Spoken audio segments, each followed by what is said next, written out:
A millionaire CEO saw his ex-wife selling churros with triplets after 6 years, and he's shocked by a secret she's been hiding, one that will change their lives forever. Before we begin, tell us in the comments what city you're watching from. And at the end, don't forget to rate this story from 0 to 10.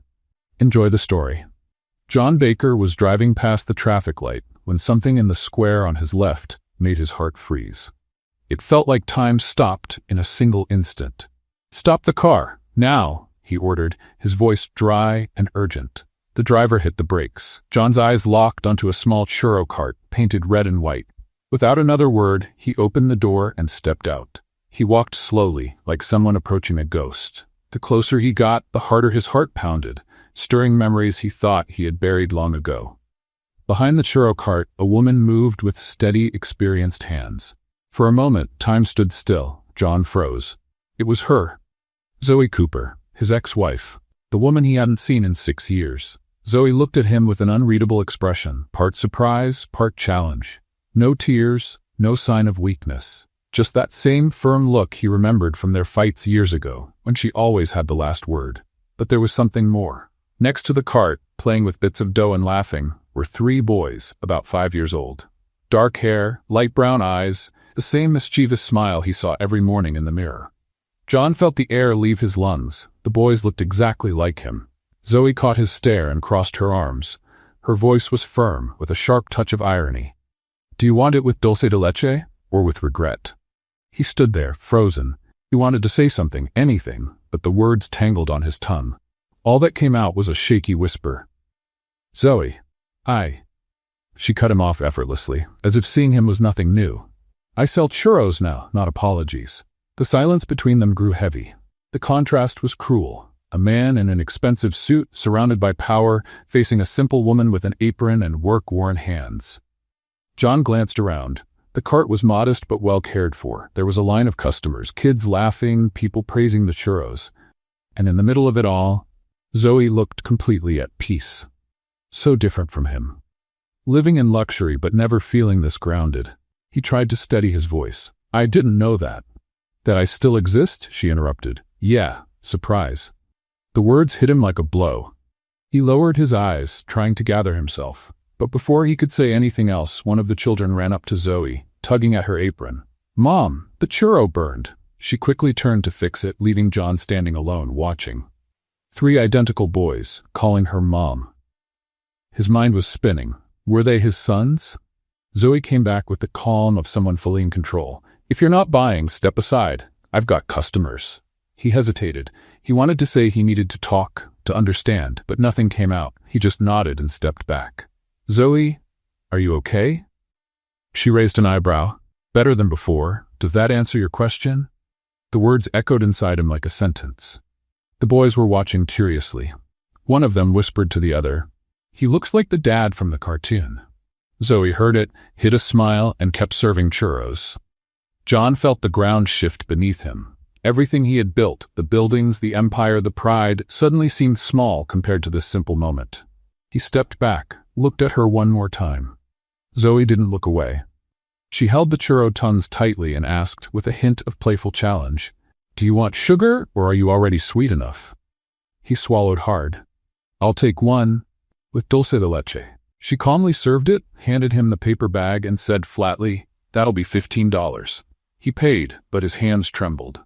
The dulce de leche dripped down the side of the bag, and the heat of the churro burned hotter than expected. Zoe turned to the next customer, ending the moment as if he were just another person in line. Next. John stood there, not knowing what to do. He took a bite, but the taste, once a symbol of happiness, now had a bitter edge. Each memory hit like a punch. The arguments, the promises, the day he walked away, leaving her with tearful eyes and a broken heart. He looked one last time at the boys, who were playing on the sidewalk, tossing bits of dough at each other and laughing. And then he noticed something that completely disarmed him. One of them had the same dimple on his cheek as him. John's heart tightened. He turned, got into the car, and took a deep breath before starting the engine. The reflection in the rearview mirror showed Zoe serving another customer, completely calm, as if that encounter had meant nothing. But for him, that moment changed everything. As the car drove through the streets of Los Angeles, the taste of the churro still lingered in his mouth, sweet, warm, and painfully familiar. And for the first time in a long while, John Baker felt the weight of regret. The man who conquered the world realized he might have lost the only place he truly belonged. Night fell over Los Angeles, but John Baker couldn't close his eyes. Lying on the king-size bed in his luxurious apartment, he stared at the ceiling as if all the answers he needed were written there. The silence in the room was suffocating, broken only by the distant sound of city traffic. He turned to one side, then the other, but nothing helped. The image of Zoe behind that churro cart kept returning like a stubborn ghost. And the boys. Those 3 identical little boys with light eyes and mischievous smiles, were they really his sons? He closed his eyes, and this time the memories rushed in like a storm. 7 years ago, everything was different. He and Zoe worked together at a small bakery called Sweet Dreams, right in the heart of Venice Beach. The place was modest, with only 6 tables and a glass counter full of homemade sweets. Zoe made the best cupcakes in the area, and he handled deliveries and the cash register. They were happy. At least, he thought they were. He remembered the mornings when they arrived early to open the shop, still holding hands. Zoe would hum while preparing the batter, and he would sneak pieces of chocolate just to make her pretend to be mad. But then came the offer. An investor gave John the chance to enter the real estate market. It was risky, demanded total dedication, and meant leaving the bakery behind. Zoe begged him not to go. She said they had enough, that they were happy, that money wasn't everything. He disagreed. The argument was ugly. Harsh words were spoken, and in the heat of the moment, John threw in her face that he was tired of living a small life. Zoe answered that she preferred a small life filled with love over a big one with no meaning. He slammed the door and never came back. John opened his eyes, feeling the weight of that memory. He got out of bed, walked to the window, and looked down at the glowing city below. He had built everything he dreamed of: buildings, contracts, millions. But he had never again tasted a cupcake made by Zoe. Now, seeing her again, he realized something that hurt more than regret itself. She had built her own life, without him, without his help, without needing anything he could offer. And she seemed happy. While John wrestled with his memories in his empty apartment, on the other side of the city, Zoe Cooper sat in the small living room of her house, holding a cup of hot tea. In front of her was her best friend, Claire Thompson, a woman with curly red hair and contagious energy. Claire watched Zoe with a concerned look. So he just showed up out of nowhere? Zoe took a sip of tea and shrugged, as if the topic didn't matter. He showed up, bought a churro, left. End of story. Claire raised an eyebrow. Zoe, you're talking about the man who left you pregnant and disappeared. That's not exactly a regular churro purchase. Zoe let out a short laugh without humor. Technically, he didn't know I was pregnant. I found out after he left. And you never told him? For what? Zoe lifted her cup as if making a toast. Not every millionaire buys a conscience, Claire. Money fixes a lot of things, but character isn't for sale. Claire shook her head but couldn't hide a smile. You and your punchlines. Zoe shrugged, but her firm tone started to crack. He chose success. I chose the boys. We both made our choices. And now he's back. He's not back, Zoe corrected quickly. He just showed up. That's different. Claire crossed her arms. Zoe, he saw the boys. 3 little boys who look exactly like him. Do you really think he's just going to ignore that? Zoe stayed silent. She looked at the cup in her hands, and for a moment, the sarcasm gave way to something more fragile. A flash of pain crossed her eyes, but she blinked quickly, pushing away a stubborn tear. I don't know, Claire, and honestly, I don't want to know. But they both knew that was a lie. Claire sighed and changed the subject. And the boys? Did they ask anything? Zoe smiled, this time genuinely. Ethan said the man looked like the dad from the cartoon. Mason asked if he was famous, and Liam, well, Liam just wanted to know if he was coming back to buy more churros. They both laughed, but Zoe's laugh had a bitter taste. Claire touched her friend's hand.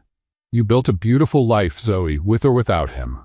The boys are amazing, you are strong, and no one can take that away from you. Zoe nodded, but the words felt too heavy to fully believe. I know. It's just that seeing him again stirred things I thought were buried. And are they? Zoe hesitated. I don't know. maybe they never were. Silence filled the room for a few seconds. Then Claire stood up and gave her friend a light pat on the shoulder. Look, no matter what happens, you're not alone. If he tries anything, I'm with you. And if he tries to buy your forgiveness with money, I'll throw his wallet in the trash. Zoe laughed, finally with sincerity. Thank you, Claire. Always. After Claire left, Zoe stayed alone in the room. She looked out the window and watched the streetlights blink softly. She thought about John, about that expensive suit, the lost look in his eyes, the way he was left speechless when he saw the boys. Part of her wanted to scream, to tell him he had no right to come back now. Another part, smaller and more vulnerable, wanted to understand why he showed up at this moment. But Zoe Cooper was no longer the naive girl from 7 years ago. She had learned to survive, to fight, to raise 3 children on her own while balancing the churro cart and the bills. She didn't need anyone. At least, that's what she kept telling herself. Meanwhile, across the city, John Baker sat at his office desk, even though it was the middle of the night. In front of him was a folder with investment documents he wasn't even looking at. His mind was elsewhere. He picked up his phone and opened the browser. He typed Zoe Cooper's name and pressed enter. Nothing. No social media, no relevant public record. It was as if she had disappeared from the digital world. But he had seen her. He had seen the boys. And now he needed answers. John closed his laptop and made a decision. He would find out the truth about the triplets. And more than that, he needed to understand what remained between him and Zoe after so many years of silence. It wouldn't be easy. She had made it clear she wanted nothing to do with him. But John Baker didn't build an empire by giving up at the first obstacle. This time, however, it wasn't about business. It was about something much bigger, and he had no idea how to handle it. The night went on in silence, but both John and Zoe knew that meeting again had changed everything. The past, which seemed buried, rose to the surface like a wound still raw, and neither of them was prepared for what would come next. The next morning, John Baker was at the office earlier than usual. Sitting in his leather chair, he drummed his fingers on the desk while looking out the window. The city of Los Angeles was waking up slowly, but his mind had been racing for hours. The door opened and Derek Hayes entered, his driver and perhaps the only person John really considered a friend. Derek was in his early 40s, his gray hair neatly trimmed and a permanent smile on his face. He was the kind of man who found humor in any situation. "Good morning, boss. Looks like it was a long night, huh?" John turned in his chair. "Derek, I need a favor." Derek raised an eyebrow and crossed his arms. "If it involves driving to Las Vegas at dawn, the answer is no. My wife still hasn't forgiven me for last time." John almost smiled. "Nothing like that. I need your help with something. More discreet." "Discreet?" Derek sat in the chair opposite the desk. "Now you've got my curiosity. What is it?" John hesitated for a moment, then decided to be direct. "I need to follow someone." Derek's eyes widened. "Follow? Like a private detective?" "Boss, have you been watching too many crime movies?" "It's nothing illegal," John hurried to explain. "It's just observation. I need to understand a few things." Derek leaned forward, a curious smile on his face. "Is this about the woman with the churro cart you mentioned yesterday in the car?" John fell silent, which was answer enough. Derek clapped his hands. "I knew it. Man, you've had that haunted look since yesterday. Who is she?" "My ex-wife." The smile left Derek's face, replaced by genuine surprise. "Zoe? The one you mentioned once, years ago?" John nodded. "That's her. And I need to know more about her life now." Derek leaned back in his chair, thoughtful. "I get it. And why don't you just talk to her?" "Because she dismissed me like I was a stranger. I need to understand what's going on before I try any conversation." Derek sighed and shook his head. "Okay. But if we get arrested for invading her privacy, you're paying my bail." John smiled for the first time since he woke up. "Deal." A few hours later, John and Derek were in the car, parked a safe distance from the churro cart. Zoe was already there, arranging the ingredients and getting everything ready for another day of work. The 3 boys were running around the cart, playing and laughing. Derek watched everything carefully. "So those are the boys?" John nodded, without taking his eyes off them. "Yes." "Man, they look just like you. There's no denying it." John swallowed hard. Seeing the boys from afar was different than seeing them up close. Every gesture, every smile, every movement felt like a mirror of himself as a child. Derek noticed the tension. "Are you sure you want to do this?" "I am." "Then let's go." When Zoe got on the bike with the cart attached and started moving down the street, John and Derek followed her quietly by car. She stopped in front of a small house where an elderly woman was waiting on the porch. Zoe got off the bike and handed the woman a bag of churros. The woman smiled and tried to pay. Zoe refused, gave her a hug, and moved on. Derek watched in awe. She didn't charge her. John noticed it too. No, she didn't. Farther ahead, Zoe stopped again, this time in front of a school. Some children ran up to her, and Zoe handed out churros for free, talking and laughing with each of them. Derek shook his head. "Boss, this woman is a saint." John didn't reply. He just watched, surprised and, in a way, ashamed. Zoe wasn't just raising triplets on her own. She also found time to help her neighbors and spread kindness wherever she went. Her strength and independence were undeniable. After a few more stops, Zoe returned to the neighborhood where she lived. It was a modest area with small houses and tree-lined streets. She parked the cart in front of a yellow house with a small garden out front. The boys got off the bike and ran inside, laughing and arguing about who would get there first. John and Derek stayed in the car, watching from a distance. "Now what?" Derek asked. John opened the door. "Now I'm going to talk to her." Derek grabbed his arm. "Are you sure? She doesn't seem too welcoming." "I have to try." John got out of the car and slowly walked toward the cart. Zoe was busy cleaning the grill and organizing the utensils. When she noticed him, she stopped and crossed her arms. "You again?" Before John could answer, the three boys ran out of the house and stopped beside Zoe. They looked at John curiously. The youngest one, with messy hair and bright eyes, took a step forward. "Hi, you came back."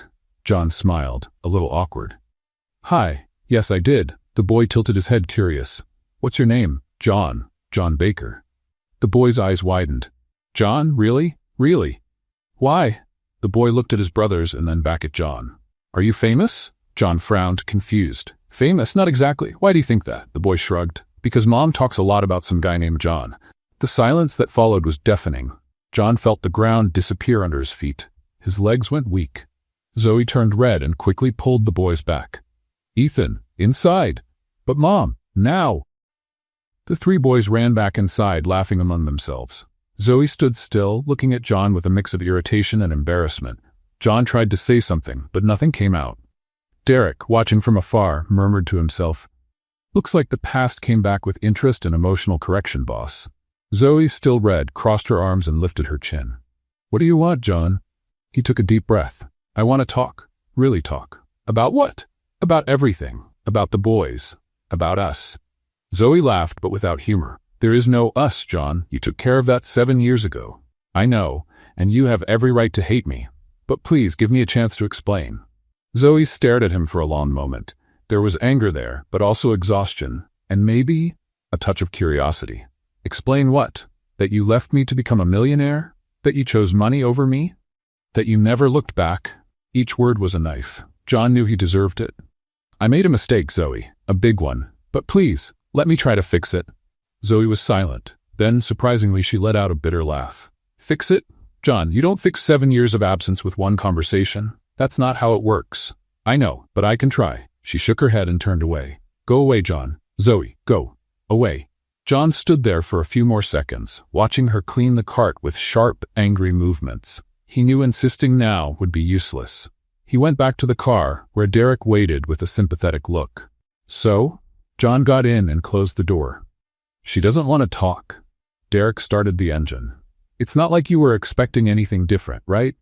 John looked out the window, watching Zoe disappear from view. "No, but I had to try." Derek drove in silence for a few minutes before speaking. "You know you're not going to give up, right?"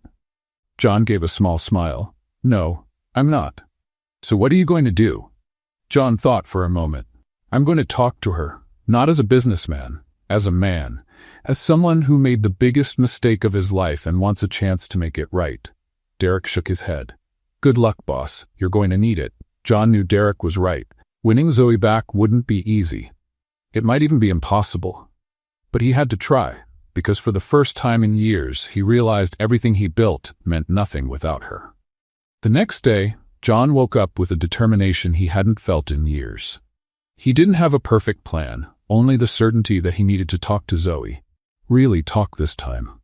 Derek drove him to her neighborhood in the middle of the afternoon, when things at the cart usually slowed down. When they arrived, Zoe was organizing the utensils at the cart. She noticed the black car parked across the street and lifted her eyes. The moment she saw John getting out, her expression changed instantly. She dropped the dish towel and crossed her arms, watching him approach with hesitant steps. Seriously, Zoe shot before he even got close. Now you want to play detective? John stopped a few feet away. Zoe, let me guess. She cut him off with a sarcastic smile. You were just passing by again? What a coincidence, right? It's like all of Los Angeles fits into the path of your fancy car. Derek, still inside the vehicle, muttered to himself. This woman doesn't spare anyone. John took a deep breath, trying to stay calm. I just want to understand, Zoe. She let out a short, ironic laugh. Understand? You never wanted to understand, John. You always wanted to win. The blow hit hard. John felt the weight of those words, but he didn't step back. I know I was an idiot. I know I made terrible choices, but please, give me a chance to. To what? Zoe stepped closer, her eyes shining with anger. To fix it? To make up for 7 years of absence with one nice conversation?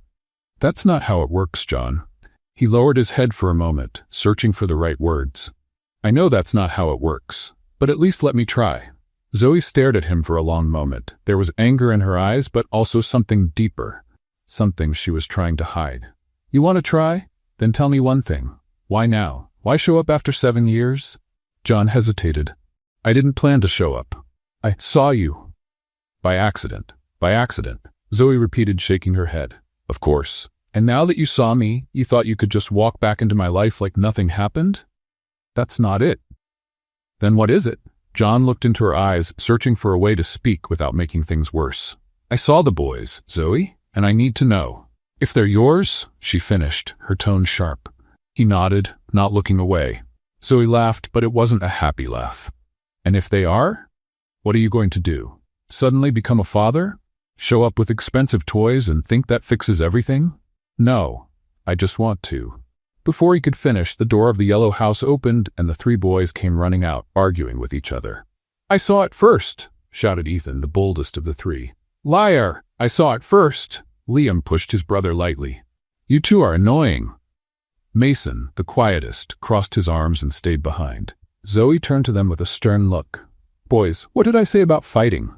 They stopped immediately and looked at their mom with exaggerated innocence. Sorry, Mom, they said together, then noticed John's presence. Ethan was the first to recognize him. Hey, it's the man from yesterday. John smiled awkwardly.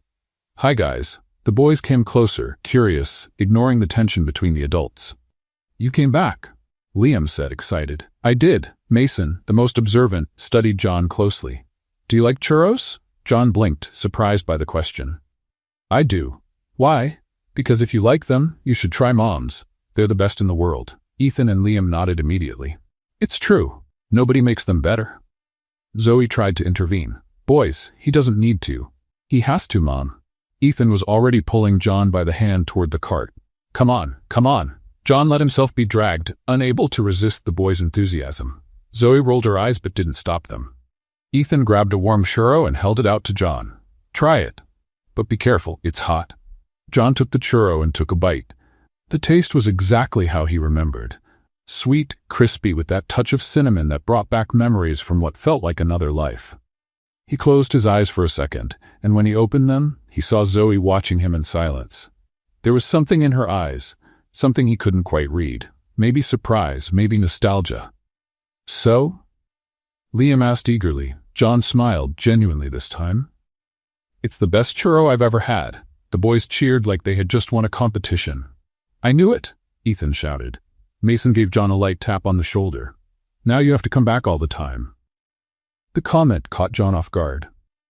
He looked at Zoe, but she quickly turned away, pretending to be busy with the cart. For a brief moment, the air felt lighter. The boys kept chatting excitedly, telling stories about school and how they helped their mom make the churros. John listened closely, smiling at their contagious energy. Zoe watched from a distance, and for the first time since John had reappeared, she felt something different. It wasn't forgiveness, it wasn't acceptance, but it was something. A spark of what once existed between them. A warmth that time hadn't completely erased, even surrounded by pain and resentment. But before the moment could last, Zoe straightened up and clapped her hands. "All right, boys. That's enough bothering. John, go inside and do your homework." "Ah, Mom," they complained in unison. "No, Mom. Homework, now." The three obeyed reluctantly, but not before waving at John. "Bye, John. Come back soon." He waved back, feeling a tightness in his chest. When they were alone again, the air shifted. Zoe straightened her back and crossed her arms, returning to her guarded stance. "Look, John, I understand that you're curious. I get that you want answers, but here, I'm the one in charge. This is my life, my kids, my routine, and I'm not just going to let you in because you suddenly showed up." John nodded, knowing there was no point in arguing. "I understand. I hope so." She took a step back, making it clear the conversation was over. "Now, if you could leave, I'd appreciate it. I've got work to do." John stood there for a few more seconds, torn between his wounded pride and growing regret. Part of him wanted to insist, to argue, to push his way in, but another part, the one finally learning, knew he had to respect her space. "All right," he finally said, "I'll go." He walked a few steps toward the car but stopped and looked back. "Zoe?" She didn't turn around but answered. "What?" "Thank you for the churro."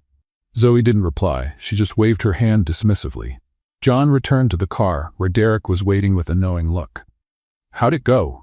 John got in and shut the door. "Complicated." Derek started the engine. "At least you tried." John stared out the window, watching Zoe continue working as if nothing had happened, but he knew something had changed. That old flame had sparked again, even if it was still surrounded by thorns. And despite everything, he couldn't stop thinking about her, or the boys, or how much he had lost. Back at the office, John tried to focus on the reports stacked on his desk. But the words blurred, and the numbers made no sense. All he could see were Zoe's defiant eyes, the boys' smiles, and the red and white churro cart. He tossed the pen on the desk and rubbed his face with both hands. Derek walked in with a cup of coffee. "Boss, you need to sleep. You look like you were up all night." "I was." Derek set the coffee on the desk and sat across from him. "Let me guess, thinking about her?" John didn't answer, which was answer enough. Derek sighed. "Look, I get that you want to do something. But what's the plan? Because sitting here stewing isn't going to change anything." John turned to the window, staring at the city below. Then an idea began to take shape in his mind. "Derek, you remember the square where she works?" "I do." "Why? It's kind of run down, right? Broken benches, cracked sidewalks, bad lighting." Derek raised an eyebrow. "So?" John turned to him, his eyes bright with a sudden spark. "What if we fix it up?" Derek was quiet for a moment, processing it. "You want to renovate an entire public square?" "Why not? I have the right contacts. I can get it done in a week." Derek shook his head slowly. "Boss, with all due respect, do you really think she's gonna like that?" "Why wouldn't she? The square will look better. It'll be safer for her and the boys." Derek crossed his arms. "Because she'll think you're trying to buy her forgiveness. And honestly, she wouldn't be wrong." John hesitated for a second, then pushed the thought aside. "It's not that, it's just help, nothing more." Derek didn't look convinced, but he didn't argue. "All right, but when she finds out and comes here to yell at you, don't say I didn't warn you." In the days that followed, John put his plan into action. He hired a construction crew, provided all the materials, and personally supervised every detail. New benches were installed, the lighting was replaced, the sidewalk was repaired, and even a few trees were planted. The plaza was unrecognizable, clean, organized, safe. John watched everything from a distance, proud of the result. He was sure Zoe would be happy. He couldn't have been more wrong. The next morning, Zoe arrived at the plaza with her churro cart and stopped, confused. She looked around, trying to understand what had happened. Everything was different, better, more beautiful. And she didn't like it one bit. She walked up to one of the workers who was still finishing the final touches. "Excuse me, who ordered all this?" The man looked at her with a friendly smile. "It was sponsored by Baker Enterprises. The boss wanted to make the plaza prettier." Zoe felt her blood boil. "Baker Enterprises? That's right. John Baker personally supervised everything." "Ruth?" Zoe took a deep breath, trying to control the anger growing inside her. Without another word, she went back to the cart, grabbed her bag, and called Claire, who was helping with the kids. "Claire, can you stay with the boys for an hour?" "Of course." "Why?" Zoe was already grabbing her car keys. "Because I'm about to kill a businessman." 30 minutes later, Zoe stormed into the Baker Enterprises building like a hurricane. The receptionist tried to stop her, but Zoe just walked right past. "Ma'am, you can't go up without authorization. Watch me." Zoe stepped into the elevator and hit the button for the top floor.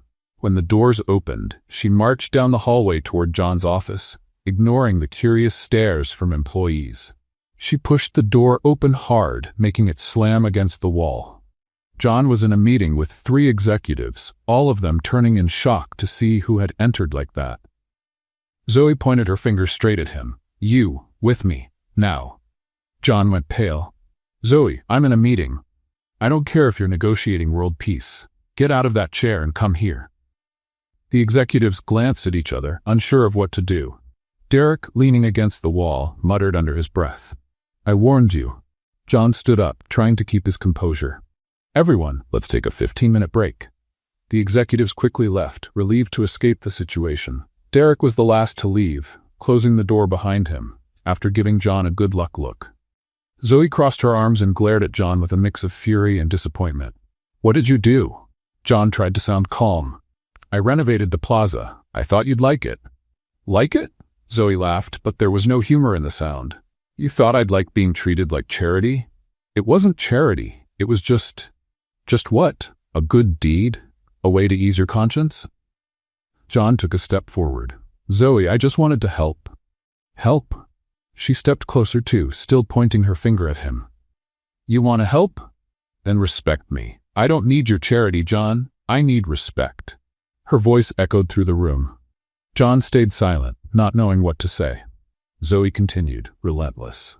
"You think that because you have money you can fix everything? You think you can just walk back into my life, fix up a plaza, and that will erase 7 years of absence? That's not it."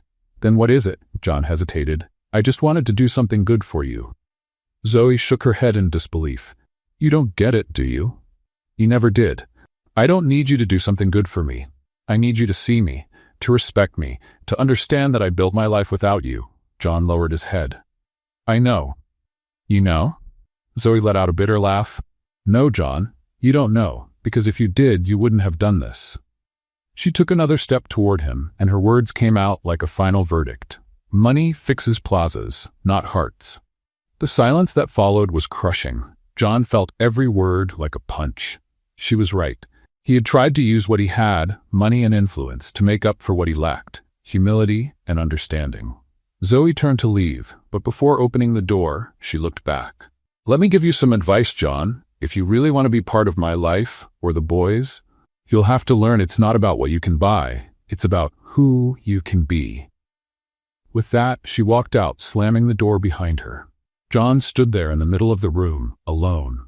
Slowly, he sat down in the chair and buried his hands in his head. A few minutes later, Derek quietly stepped back in. "So, was it as bad as I imagined?" John didn't respond. He just kept looking at the door where Zoe had left. Derek walked closer and placed a hand on his friend's shoulder. "Look, boss, I know you wanted to do the right thing, but maybe what's right isn't exactly what you think it is." John slowly nodded. For the first time in his life, he realized that all his success, all his money, all his power, meant nothing if he didn't know how to use it the right way. Helping wasn't about paying for renovations. Helping was about being present. And for the first time, John Baker began to understand the true meaning of humility.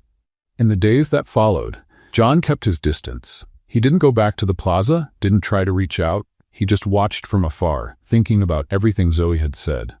Derek noticed the change but didn't say a word. Meanwhile, Ethan, Mason, and Liam had become obsessed with the Churro Man, as they started calling John. They talked about him all the time, asking questions that made Zoe uneasy. "Mom, why doesn't John come back anymore?" Ethan asked one afternoon while they were helping make the dough. Zoe rolled her eyes, "Because he has more important things to do." "More important than churros?" Mason looked genuinely offended. "Much more important, sweetheart." Liam, the most observant of the three, tilted his head. "But he seems to like you, Mom." Zoe almost dropped the bowl. What? Where did you get that from? The way he looks at you. Liam answered like it was obvious. Just like the prince looks at the princess in the movie. Zoe let out a nervous laugh. You watched too many cartoons. The boys exchanged knowing looks but didn't say anything else, at least not in front of her. The next day, the plaza was busier than usual. Zoe served customers while the boys played nearby, always under her watchful eye. But in a brief moment of distraction, when she turned to grab more sugar, Liam disappeared. It only took a few minutes for Zoe to notice. Ethan, where's Liam? Ethan and Mason looked around, confused. He was just here. Zoe's heart pounded. She dropped everything and began to search, shouting her son's name. Liam! Liam, where are you? The other two joined the search, calling for their brother. Panic grew inside her with each second. Across the plaza, John was driving by when he saw the commotion. He recognized Zoe right away. She was clearly desperate. He told Derek to stop and got out of the car quickly. That's when he heard a quiet sob coming from behind one of the newly planted trees. He approached and found Liam curled up, tears streaming down his face. Hey, it's okay. John knelt beside the boy. What happened? Liam sniffled. I got lost. I can't find Mom. Your mom's looking for you. Come on, I'll take you to her. John picked the boy up. Liam clung to him like a lifeline. When they reached the cart, Zoe saw them and ran toward them. Liam. John set the boy down and Zoe pulled him into a tight hug, covering his face with kisses. Don't ever do that again. Do you hear me? Never again. Liam cried but nodded. I'm sorry, Mom. Zoe lifted her eyes and saw John standing there, quietly watching. For a moment, the anger she felt was replaced by something else. Gratitude. Thank you, she said, her voice still shaky. John nodded. You're welcome. I'm just glad he's okay. The boys rushed to hug their brother. Ethan looked up at John with admiration. You're like a superhero. John laughed. Not exactly. Yes, you are. Mason insisted. You saved Liam. Zoe shook her head, but a small smile slipped through. John noticed and felt something warm in his chest. From that day on, the boys began treating John like he was part of their lives, and without anyone realizing it, they started plotting. The next afternoon, John showed up at the plaza. Zoe saw him approaching and crossed her arms. Let me guess. You came to buy churros? Actually, yes. She raised an eyebrow but served him anyway. When the boys saw him, they ran straight to the cart. John, you came back. I did. I came for more of those amazing churros. Ethan nudged Mason, who winked back. Clearly, they were up to something. You know, John, Ethan began with exaggerated innocence. Mom makes the best churros because she puts love in them. Zoe rolled her eyes. Ethan, stop. It's true, Mason agreed. She says food made with love tastes better. John smiled. So, that's why they're so good. Zoe felt her cheeks warm but turned away, pretending to focus on frying more churros. Liam, not wanting to be left out, pointed at John. Mom, can John have dinner with us tonight? Zoe almost let the churros burn. Liam, that's not how it works. Why not? The boy asked, genuinely confused. You always say friends are welcome. He's not. Zoe stopped, unsure how to finish the sentence. John waited, curious to hear what she would say. He's not what, Mom? Ethan nudged. Zoe sighed. He doesn't live nearby. He has better things to do. John took a step forward. Actually, I'd love to have dinner with you, if it's not a problem. The boys cheered like they had just won the lottery. Zoe looked at John with a mix of irritation and resignation. You know they're going to ask you a million questions, right? I'm ready. She shook her head but couldn't hide the small smile that tried to appear.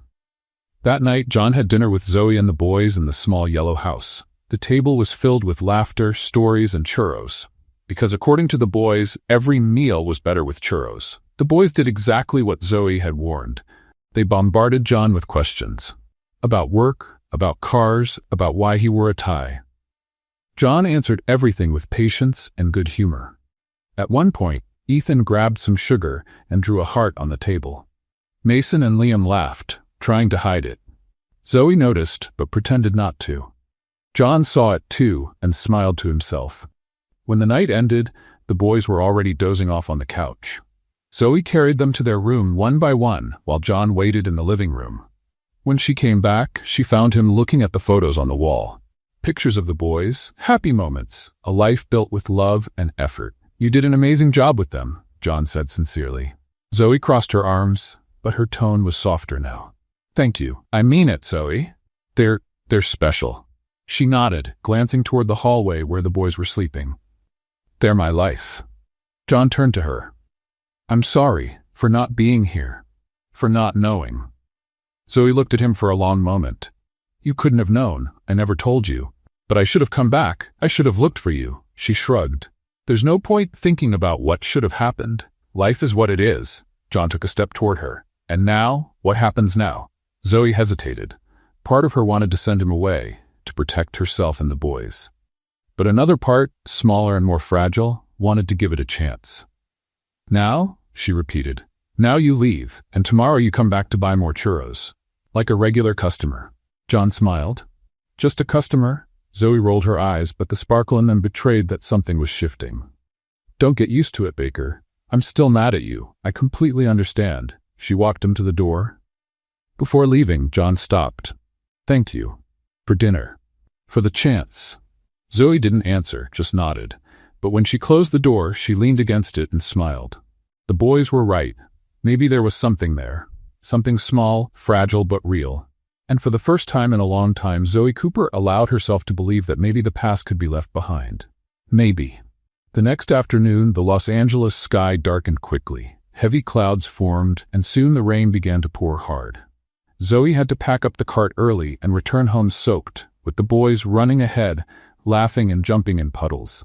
Inside the house, she made hot chocolate for the three of them while they changed clothes.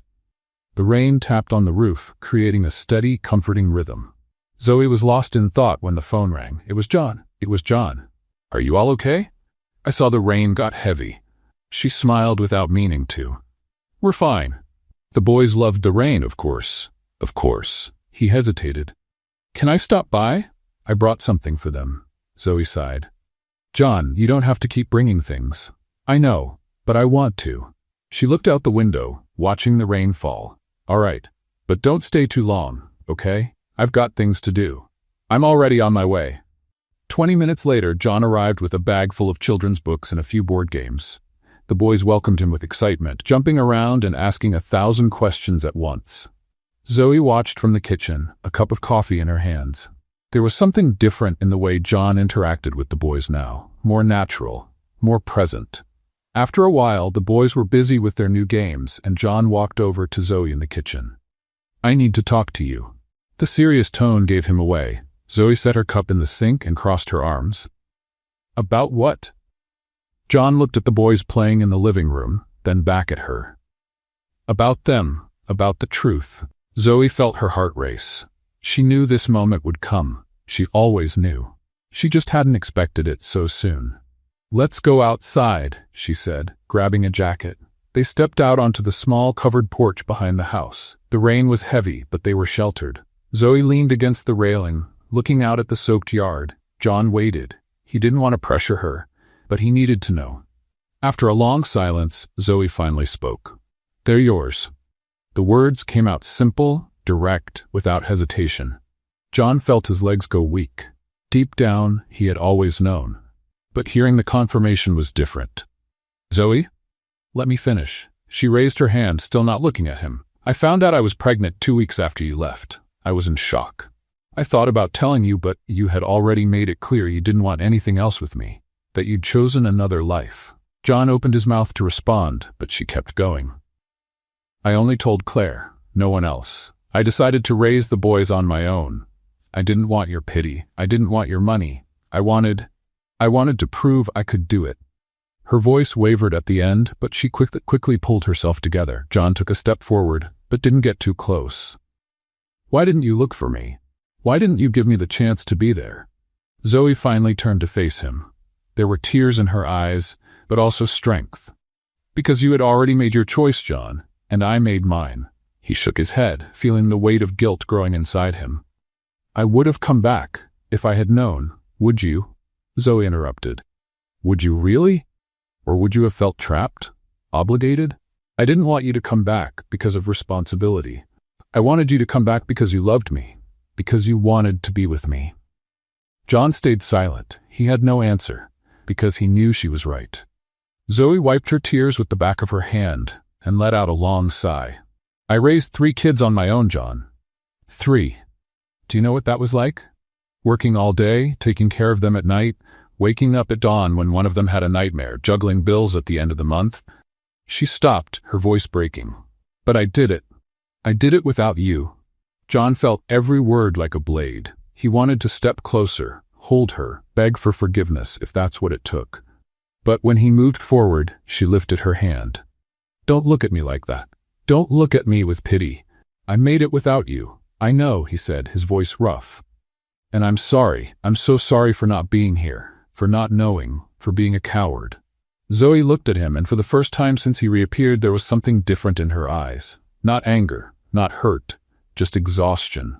A deep exhaustion from carrying the world on her shoulders for years.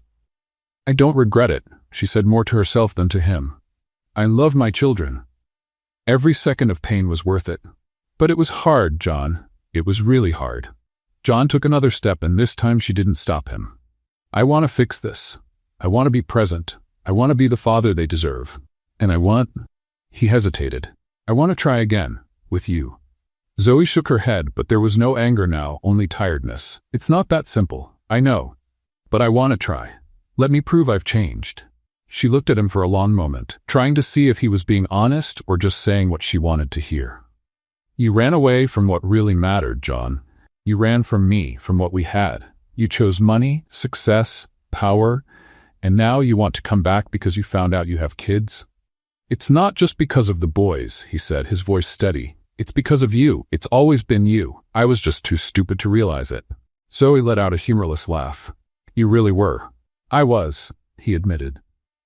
But I'm not anymore, or at least I'm trying not to be. She crossed her arms, shielding herself. And what do you want from me, John? You want me to forget everything? Pretend the last 7 years never happened? No. I want you to give me a chance to prove I can be better, that I can be the man you deserve, the man the boys deserve. Zoe stayed silent, looking out at the rain. The conversation had been raw, full of painful truths that needed to be said. She didn't know if she was ready to forgive him. She didn't know if she ever would be. But she knew he was trying, and maybe that was enough. For now.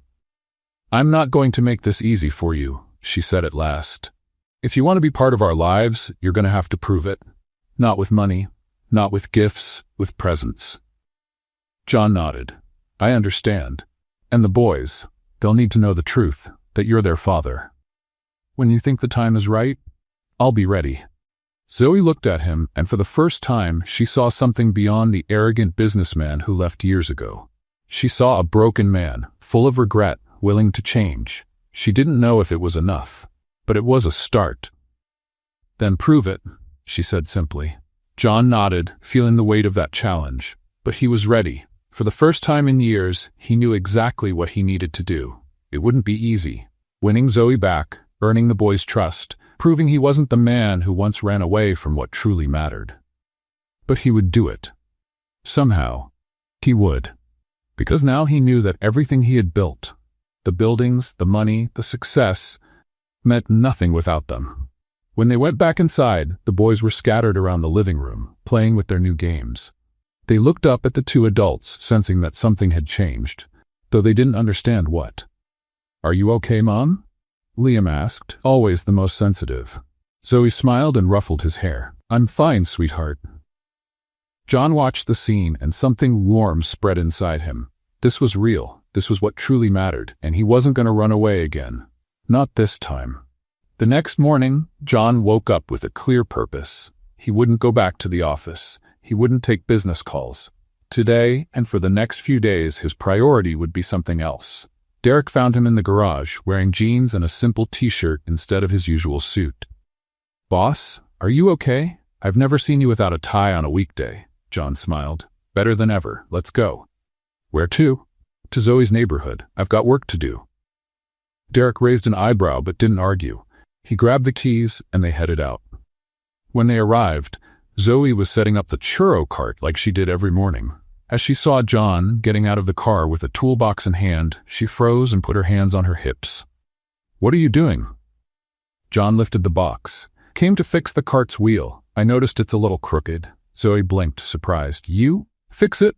Yes, me. Why? You think I don't know how to use a screwdriver? She laughed. Honestly, no. John pretended to be offended. Hey, I can do more than sign checks, you know? Then prove it. He knelt beside the cart and started examining the wheel. Zoe stood there with her arms crossed, clearly doubting he'd be able to do anything useful. 15 minutes later, John stood up, sweaty but smiling. Done. Try it. Zoe pushed the cart, and to her surprise, the wheel moved smoothly. No more annoying squeak. Well, it's not terrible, John laughed. I'll take that as a compliment. The boys, who had been watching from the porch, ran over to them. You fixed it, Ethan shouted, amazed. Now the cart's perfect, Mason added. Liam looked up at John with admiration. You're good at this. John knelt down to their level. I learned to fix things when I was a kid. My dad had a repair shop. Zoe raised her eyebrows. It was the first time he had shared something personal from his past. I didn't know that, John shrugged. There's a lot you don't know about me. Just like there's a lot I don't know about you, but I want to change that. She stared at him for a moment, unsure what to say. Then she looked away. Well, thanks for the fix. I need to work now. Can I help? John? Please, just today. Let me help. Zoe sighed, but agreed. John spent the whole day by her side, helping serve churros, chatting with customers, playing with the boys. It was strange seeing a man who used to wear expensive suits, well, ex-suits, since now he wore simple clothes, serving sweets in a small square. But it also felt good. In the days that followed, John kept showing up. He fixed little things around the neighborhood, helped neighbors with repairs, carried groceries for the elderly lady on the corner. Zoe watched all of it suspiciously at first, thinking it was just a phase, a temporary way to impress her. But John didn't stop. One afternoon, while Zoe was counting the day's earnings, she noticed something odd. There was more money than there should have been. A lot more. She frowned and went to find John, who was helping the boys with their homework in the living room. John, come here for a second. He stood and walked to the kitchen. What's wrong? Zoe held up the envelope with the cash. This. What did you do? John tried to look innocent. I don't know what you're talking about. John Baker, don't lie to me. Where did this extra money come from? He sighed. I paid the boys' school fees. It was overdue, and I just... Just what? Zoe interrupted, her voice rising. You decided to pay without telling me? You wouldn't have let me if I'd asked. Exactly, because I don't need you to. Zoe, they're my kids too, John interrupted gently but firmly. Let me help, please. She went quiet, torn between anger and relief. She was too proud to admit it, but that bill had been keeping her up at night for weeks. Next time, tell me first, she finally said. Deal? John smiled. Deal. Later, as John sat in the living room, Mason approached him with a mischievous grin. Can I ask you something? Of course. The boy tilted his head. Do you like Mom?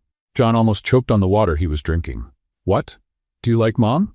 Mason repeated like it was the most obvious thing in the world. From the kitchen, Zoe heard the question and froze, listening closely. John looked at the boy and decided to be honest. I do. Very much. Mason's smile grew even bigger. I knew it. Ethan thinks so too, and Liam said you look at her the way the prince looks at Cinderella. John laughed. You three are very observant. We pay attention, Mason said proudly. So, are you going to marry her? This time, it was Zoe who nearly dropped the plate she was washing. John took a deep breath. Well, that depends on her. Mason nodded, satisfied, and went back to play with his brothers. John looked toward the kitchen and saw Zoe pretending she hadn't heard anything, but her cheeks were flushed. He smiled to himself. That night, after the boys were asleep, Zoe and John sat on the porch, looking up at the stars. There was a quiet, comfortable silence between them, something they hadn't felt in a very long time. You've changed, Zoe said, breaking the silence. John turned to her. For the better, I hope. Yes, she hesitated.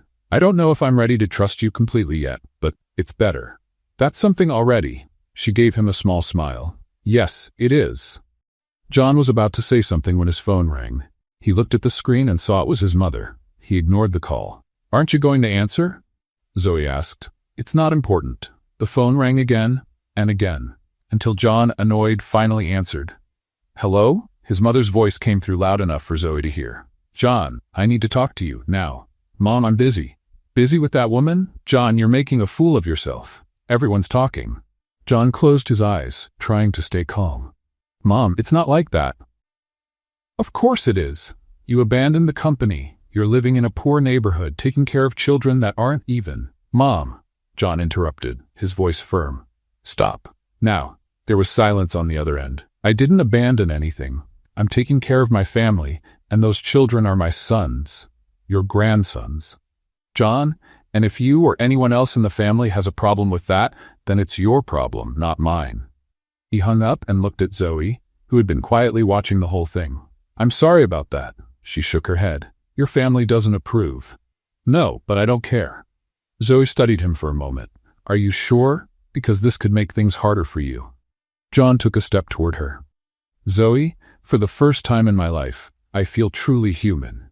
I'm not just a businessman. I'm not just a name on a building. I'm a father. He hesitated. I'm someone who wants to be here, with you, with them. Zoe felt something shift inside her chest. It wasn't full forgiveness, not yet, but it was close. Okay, she said simply. John smiled, and in that moment, he knew he was on the right path. It wouldn't be easy, but for the first time, he was following his heart. And that made all the difference. A few days later, Zoe was setting up her cart for another workday when two men in uniform approached. One carried a clipboard, the other a camera. Good morning, Zoe Cooper? She looked at them cautiously. That's me. Can I help you? The man with the clipboard showed his badge. Los Angeles Department of Public Health. We're doing a routine inspection of all street vendors in the area. Zoe's heart raced, but she kept her composure. Of course. Go ahead. The inspectors began checking everything. They wrote notes on the clipboard, took pictures, asked questions. Zoe answered calmly, but inside she was nervous. After 15 minutes, the lead inspector turned to her with a serious expression. Mrs. Cooper, we found some irregularities. Zoe felt her knees weaken. What kind of irregularities? The cart doesn't have an updated health inspection certificate. There's no documentation for the ingredient sources, and the street vendor license expired 3 months ago. But I paid for the license. You paid the city fee, but you didn't renew the state license. They're different things. The other inspector handed her a piece of paper. Here's the list of requirements. You have 15 days to get everything in order, or the cart will be confiscated. Zoe took the paper with shaking hands. She looked at the list and felt her world collapse. There were dozens of items, each with its own fee and paperwork. How much will all of this cost? The inspector calculated quickly. Between fees, certificates, and documentation, I'd say around $1,500, maybe $2,000. Zoe swallowed hard. That was almost everything she had saved in recent months. The inspectors left, and she stood there, staring at the paper. Claire, who had watched everything from a distance, walked over. Zoe, are you okay? No, I'm not. Claire glanced at the list. Oh my God, that's a lot. I know. Zoe sat on the nearest bench, feeling defeated. I don't know if I can handle all this alone. Claire hesitated. You could ask John for help. Zoe shook her head right away. No, I'm not asking him for money. I'm not talking about money. I'm talking about help. He knows people. He knows how to deal with bureaucracy. Claire, Zoe, put your pride aside for a second. This isn't about you. It's about protecting your livelihood, your work. Think about the boys. Zoe stayed quiet, knowing her friend was right. But the idea of asking John for help hurt more than it should. That night, after a lot of thinking, Zoe finally called him. Her voice was tired. Zoe? It's so good to hear you. Are you okay? Not really. I need help. There was a short pause on the other end. Whatever it is, I'll help. What happened? She told him about the inspection, the requirements, and the tight deadline. John listened in silence. Tomorrow morning I'll pick you up. We'll fix this together. Zoe felt a relief she didn't want to admit. Thank you. The next morning John arrived early. Zoe was ready, holding the list of requirements. The boys stayed with Claire. Ready? He asked. Ready. But I should warn you, it's going to be a long day. I'm prepared, and long it was. They spent the entire day going from one public office to another. Health department, city hall, state revenue. Every place had a huge line, unfriendly staff, and more paperwork than anyone should ever have to deal with. By the third line of the day, Zoe was about to lose her patience. This is ridiculous. Why do we need 3 different stamps for the same thing? John held back a laugh. Bureaucracy. Bureaucracy is just a fancy word for legal torture. He laughed, and so did she, despite everything. At one of the counters, the clerk was particularly difficult. This form is filled out incorrectly. Zoe looked at the paper. Where? Here. You printed in block letters. It has to be cursive. Zoe blinked, stunned. You're joking, right? Those are the rules. John leaned forward. With all due respect, that's not written anywhere on the form. It's implied. Implied. Zoe repeated, her voice rising. Since when is a rule implied? The clerk crossed his arms. If you don't want to fill it out correctly, you can come back another day. John placed a hand on Zoe's arm, realizing she was about to explode. Let's step outside. Take a breath. Zoe followed him, fuming. That man is driving me crazy. I know, but losing your temper won't help. She glared at him. So what do you suggest? John smiled. Let me handle it. They went back to the counter, and John took over the conversation. With calm patience and a diplomatic tone that even impressed Zoe, he convinced the clerk to accept the form. When they walked out, Zoe shook her head. How did you do that? Years of negotiating with difficult people. You learn to pick your battles. She rolled her eyes but smiled. By the end of the day, after 7 hours of lines, documents, and setbacks, they finally got everything approved. Every paper stamped, every fee paid, every requirement met. Zoe held the folder with all the documents like it was a treasure. We did it, John smiled. We did. She looked at him, and for the first time since he'd reappeared in her life, she felt something different. It wasn't full forgiveness, it wasn't blind trust, but it was gratitude. And maybe something more. Thank you. Really. I couldn't have done this alone. You could have, he said honestly. But you didn't have to. Not anymore. Zoe hesitated, then stepped forward and hugged him quickly.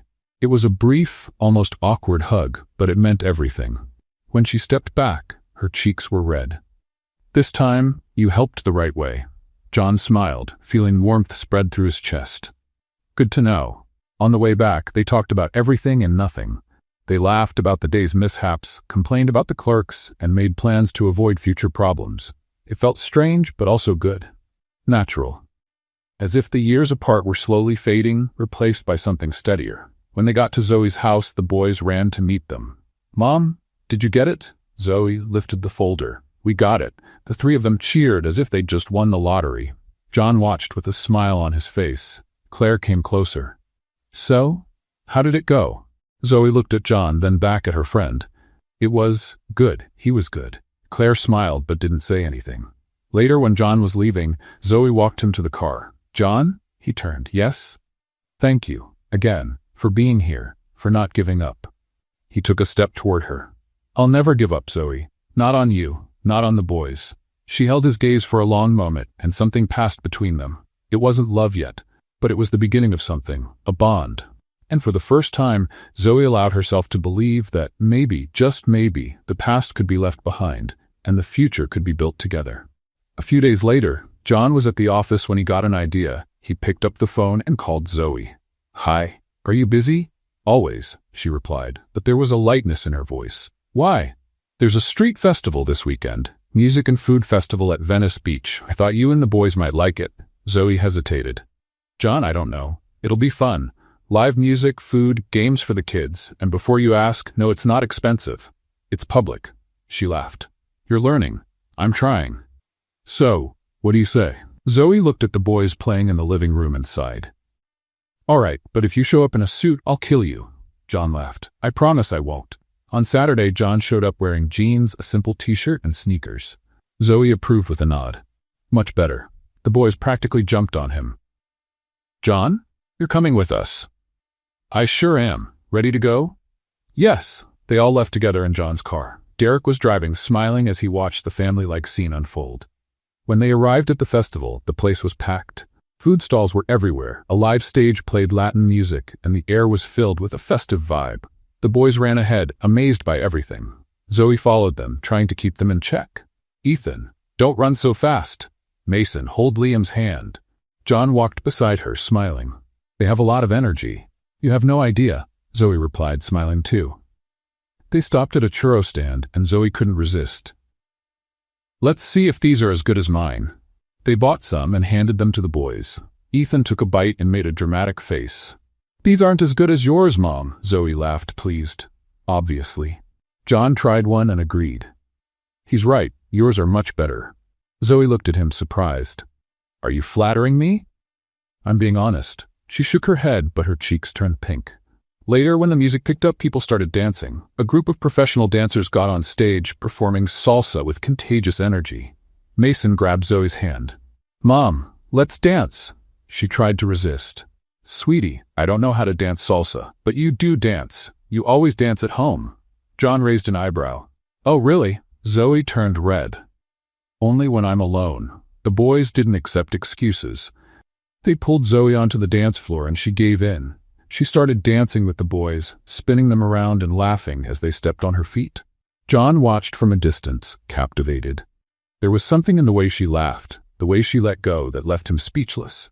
Derek nudged him. "Go on, boss, dance with her." "I can't dance." "Even better. It'll be funny."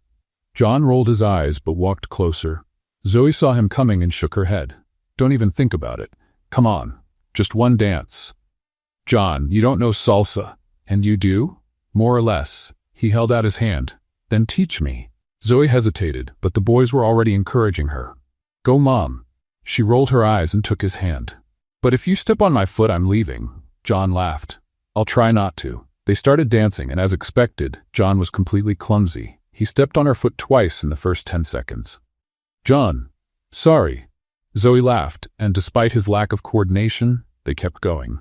The boys danced around them, laughing and doing their own salsa moves. In a moment of distraction, Ethan bumped into Liam, who bumped into Mason, and all three fell onto a table full of churros. The pastries flew everywhere, and the boys were covered in sugar and cinnamon. Zoe rushed over. "Oh my God, are you okay?" The three started laughing, completely covered in churros. "We're covered in churros!" John couldn't stop laughing. Zoe tried to stay serious, but she laughed too. "You're impossible." The owner of the stall came over, but instead of getting angry, he laughed too. It's okay. Accidents happen." John paid for the ruined churros and helped clean up the boys. Zoe shook her head but was smiling. Never a dull moment with you three. When the mess was over, they sat on the grass near the stage. The boys played with a ball John had bought. And Zoe watched them with a soft look in her eyes. John sat down beside her. "Thanks for coming." She looked at him. "Thanks for inviting us." There was a comfortable silence between them. Then John took a deep breath. "Zoe, there's something I need to say." She turned to him, curious. "What?" He looked at the boys, laughing and running around. "I spent years thinking success meant money, power, building towers, but I was wrong. Real success is this." He pointed to the boys. "It's being with the people you love. It's laughing, even when things go wrong. It's being present." Zoe felt her eyes fill with tears, but she blinked quickly. "John, let me finish." He took her hand. "I know I ruined everything. I know I hurt you, but I want to make it right. I want to be here, for them, for you." Zoe stayed silent, processing his words. Then she looked at the boys. "They asked about you the other day." "What did they ask?" "If you were going to stay, if you were their dad." John felt his chest tighten. "And what did you say?" "That we'd talk about it." She turned back to him. "Maybe it's time to tell them the truth." John nodded, nervous but ready. Zoe called the boys, and they came running. "Sit here. Mommy and John need to talk to you." The three boys sat down, curious. Zoe looked at John, and he nodded, giving her strength. "Boys, you know John and I have known each other for a long time, right?" They all nodded. "Well, we were married. Before you were born." Ethan frowned. "Married?" "Yes. And—" Zoe took a deep breath. "John is your father." There was a moment of silence. The boys looked at John, then at Zoe, then back at John. Mason was the first to speak. "Like, our real dad?" John nodded, his eyes wet. "Yes, it's me." Liam tilted his head. "Then why weren't you here before?" The question was simple, but it hurt. John knelt down to their level. "Because I made a very big mistake. I left when I shouldn't have. But I'm here now, and I promise I'm never leaving again." Ethan took a step forward. "Are you going to live with us?" John glanced at Zoe, who looked away. "That we'll talk about, but I'll always be around, always." The boys exchanged looks. Then, to John's surprise, Ethan stepped forward and hugged him. Mason and Liam followed, and all three wrapped their arms around him tightly. John closed his eyes, feeling tears streaming down his face. Zoe was crying too, but she was smiling at the same time. When they pulled away, Mason asked softly, "Can I call you Dad?" John choked up. "Yes, please do." The three smiled and went back to playing, as if that revelation had been the most natural thing in the world. John looked at Zoe, who wiped away her tears. Thank you. They deserved to know. Later that night, the festival lights lit up in every color. Fireworks exploded in the sky, illuminating everything. The boys watched in awe. John and Zoe stood side by side, quietly observing. Slowly, John took her hand. Zoe looked down at their fingers intertwined. She didn't pull her hand away. He turned to her. Can I try again? Zoe looked at him. There was fear in her eyes, but also hope. Try what? Us. You and me. A real family. She hesitated. Part of her wanted to say no, to protect herself, to avoid more pain, but another part, stronger and braver, wanted to believe. I don't know if I'm ready, she said honestly. That's okay. I'll wait, as long as it takes. Zoe looked at the boys, at the fireworks, at the man standing next to her. And for the first time in 7 years, she allowed herself to dream of a different future. A soft smile appeared on her face. Okay, let's try. John smiled, and it felt like the whole world lit up. That night, under the festival lights and the glow of fireworks, something was reborn between them. It wasn't the perfect love they once had. It was something better. It was real, imperfect, honest. And for the first time, they both believed that maybe, just maybe, love could have a second chance. Weeks later, John's routine had changed completely. He spent his mornings at the office, but his afternoons were dedicated to Zoe and the boys. He helped with the churro cart, took the kids to school, and had dinner with them almost every night. It was a different life. Simpler, happier. But it wasn't without problems. One Tuesday morning, John arrived at the office and found Derek with a worried look. Boss, we've got a problem. John took off his coat. What kind of problem? Derek handed him a tablet showing an online article. The headline read, Businessman John Baker accused of fraud in real estate project. John felt his stomach twist. What is this? An ex-business partner is accusing you of embezzling funds from a project 3 years ago. She gave an interview to a major newspaper. John quickly read the article. It was all lies. He had left that project because he suspected irregularities. Now he was being accused of being the one responsible. This is ridiculous. I have documents that prove I'm innocent. I know.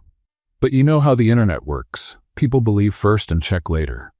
John ran his hand through his hair, frustrated. In just a few hours, the news had spread everywhere. His phone wouldn't stop ringing. Clients canceling contracts, partners demanding explanations, the media asking for statements. It was a nightmare. Zoe saw the news while preparing churros. Claire called, worried. Did you see? I saw. Zoe's voice was tense. So, do you believe it? Zoe stayed silent for a moment. 3 months ago, she would have believed it without hesitation. John was ambitious, obsessed with success. Of course, it could have been true. But now, after seeing him with the boys, witnessing his change, feeling the sincerity in every gesture? No, she said firmly. I don't believe it. Are you sure? Absolutely. That afternoon, a crew from a local TV station showed up at the square where Zoe worked. A reporter approached her with a microphone. Mrs. Cooper, can we talk to you for a minute? Zoe looked at the camera, cautious. About what? About John Baker. We know you have a relationship with him. Zoe crossed her arms. And? We'd like your opinion on the accusations. Zoe hesitated. She could easily send the reporter away. She didn't owe anyone anything. But then she thought about John, about how much he had changed, about how hard he had been trying. You can record, she said. The reporter turned on the camera, and Zoe looked straight into the lens. My name is Zoe Cooper, and yes, I know John Baker. I've known him for many years, and I can say with complete certainty that these accusations are lies. The reporter blinked, surprised by her directness. How can you be so sure? Because I know him. I know the man he was and the man he's become. John Baker may have made mistakes in the past, but fraud, dishonesty, that's not who he is. But the evidence. What evidence? Zoe cut her off. One person accusing him with no proof? That's not evidence. That's slander. And honestly, you should be ashamed of spreading that without checking the facts first. The reporter opened her mouth, but Zoe kept going. John Baker is a good man. He's a devoted father. And if someone's trying to destroy his reputation, it's because they have something to gain from it. Think about that before ruining someone's life. With that, she turned and went back to the churro cart, leaving the reporter speechless. The interview aired that same night. Within hours, it went viral. Zoe's honest words got people's attention. People began questioning the accusations. Journalists dug deeper and uncovered that John's ex-partner had a history of fraudulent lawsuits. In just 2 days, the narrative changed completely. John was publicly cleared, and the woman who accused him was exposed as the real criminal. John watched Zoe's interview at least 10 times. Each time, his chest tightened with emotion. She had defended him, without hesitation, without asking for anything in return. That night, he went to her house. Zoe was in the kitchen washing dishes when she heard the door close. "I forgot to lock it," she muttered. She turned and saw John standing in the doorway, looking at her with an intensity that left her speechless. "John? What?" He crossed the kitchen in 3 steps, held her face in his hands, and kissed her. It was a kiss full of gratitude, emotion, everything he couldn't say in words. Zoe was surprised at first, then she relaxed and kissed him back. When they pulled apart, both had tears in their eyes. "Thank you," he said, his voice rough. "Thank you for believing in me." Zoe smiled, wiping away her tears. "I just told the truth. You saved me." "No," she corrected. "You saved yourself. I just made sure everyone saw what I already knew." He pulled her into a hug, and they stood there in the kitchen, just holding each other. A few days later, John invited Zoe for a drive. He said he had something to show her. "Another surprise?" she asked, suspicious. "A good one, I promise." They drove to a nearby neighborhood, and John stopped in front of a small but charming building. It had a brick facade and large glass windows. "What is this?" Zoe asked. John got out of the car and led her to the door. There was a sign covered with a cloth. "Close your eyes," he said. Zoe rolled her eyes but obeyed. John pulled off the cloth, and when she opened her eyes, she saw the illuminated sign. The Triplets, confectionery and churros. Zoe froze. What is this?" John smiled. "A bakery. Our bakery. Or, if you want it." He turned to her. "I thought a lot about what I want to do with my life, Zoe, and I realized I don't want to build skyscrapers anymore. I want to build something that matters, something that brings us together, something for the boys." Zoe looked at the sign, moved. The Triplets, in honor of them, and this new chapter of our lives. She walked inside. The space was empty but full of possibilities. There was a big counter, a fully equipped kitchen, and tables spread out. "John, this is amazing, but it must have cost a fortune." "It doesn't matter," he said. "What matters is that this is ours. It's not charity. It's not me trying to buy your forgiveness. It's a new beginning, together." Tears rolled down Zoe's face. For the first time, she felt he wasn't trying to fix the past with money. He was living the present by her side. "I don't know what to say." John took her hand. "Say you're in." She looked around, imagining the place alive. Fresh churros, cupcakes, homemade bread, the boys helping after school, a family working together. "I'm in." John pulled her into a hug, and there, in the middle of that empty space, they began to plan their future. In the weeks that followed, they worked together to open the bakery. Zoe handled the recipes, John took care of the administrative side. The boys helped decorate, picking colors and drawing on the walls. Derek also pitched in, bringing furniture and organizing the kitchen. Claire came by and was impressed. "Zoe, this looks incredible." "I know," Zoe said with a smile. "I still can't believe it's real." "Believe it. You deserve it." Working side by side brought Zoe and John even closer. They argued over silly details, like curtain colors or which flour to use, but always ended up laughing. The boys loved every second. Ethan called himself the assistant chef. Mason was the quality inspector, and Liam proudly became the decoration manager. One night, after everyone had gone home, John and Zoe stayed behind at the bakery. She was cleaning the counter while he straightened the chairs. "Thank you," she said suddenly. He stopped. "For what?" "For this. For everything. For not giving up." John walked toward her. "I'll never give up on you, Zoe, or on us." She smiled, and in that moment she realized their love wasn't the same as years ago. It was better. It was mature, steady, real. And for the first time, Zoe Cooper truly believed that the future'd be different. A future built not with money or empty promises, but with presence, work, and love. And that was more than enough. A month later, the bakery was in full swing. The Triplets had become a neighborhood success. Every morning, customers lined up to try Zoe's churros and the cupcakes she and John made together. It was a typical Saturday morning. The place was full, the air filled with the smell of cinnamon and chocolate. Zoe was behind the counter, helping a woman who ordered half a dozen churros, while John prepared coffee for another customer. The triplets ran around the shop, making more mess than helping. Ethan carried an empty tray like a professional waiter, but bumped into Mason, who nearly knocked over a tower of cups. "Careful," Zoe shouted, laughing at the same time. Liam appeared wearing an apron way too big, dragging on the floor. "Mom, can I serve the customers?" "You're 5, sweetheart." "Not yet." "But I'm responsible." Zoe shook her head, smiling. "You're adorable, but still no." John watched everything with a smile on his face. He had never imagined his life could look like this. Chaotic, noisy, covered in flour, with kids running around, and absolutely perfect. Claire walked in with a huge smile. "Look at this. You're packed." Zoe wiped her hands on her apron. "Who would have thought, huh?" The churro cart turned into an empire. "Small empire," John corrected, carrying a tray of fresh cupcakes. "But it's ours," Zoe said, and the look they exchanged said more than words ever could. Claire ordered a coffee and sat at a table by the window. Derek was there too, helping with small tasks and chatting with customers. "Boss, the flour supplier called. Wants to know if you'll need more stock next week." John nodded. "Tell him yes, twice what we ordered this month." Derek wrote it down. "You know, I never thought I'd see you wearing an apron and making churros." John laughed. "Neither did I. But it suits you.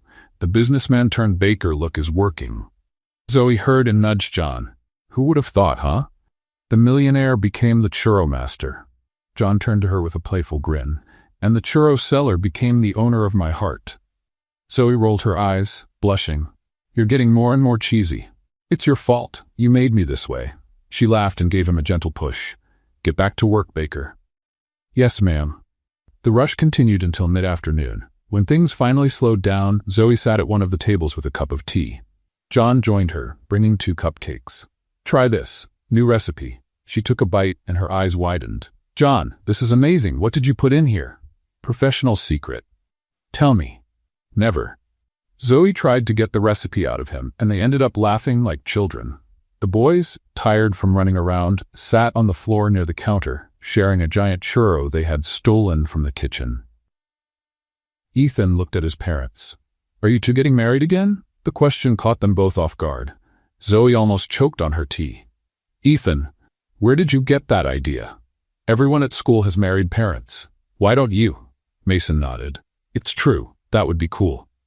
Liam just watched, curious to hear the answer. John glanced at Zoe, who looked away, blushing. "Well, that's an adult conversation, boys. But you love each other, don't you?" Mason insisted. John smiled. "Yes, very much." "Then why don't you get married?" Zoe stepped in. "Because marriage isn't just about love. It's about—" She hesitated. "It's complicated." "It doesn't seem complicated," Ethan said simply. "It seems easy." The 3 went back to playing, leaving the adults in silence. John looked at Zoe. "They have a point." She stared at him. "John, I'm not asking anything now. I'm just saying, eventually I'd love to marry you again. For real this time. The right way." Zoe felt her heart race. She didn't know if she was ready, but she couldn't deny the thought made her smile. "Let's take it slow, okay?" "Okay." At the end of the day, when the last customer left and Derek said goodbye, Zoe locked the door and turned to John. "Let's take a walk?" "Of course." The 5 of them walked to the nearby plaza, the same place where Zoe used to work with her churro cart. Now, after the renovations John had made months earlier, the place was beautiful, well lit, and filled with families enjoying the evening. The boys ran ahead, playing tag. Zoe and John walked side by side, watching them. "Do you regret it?"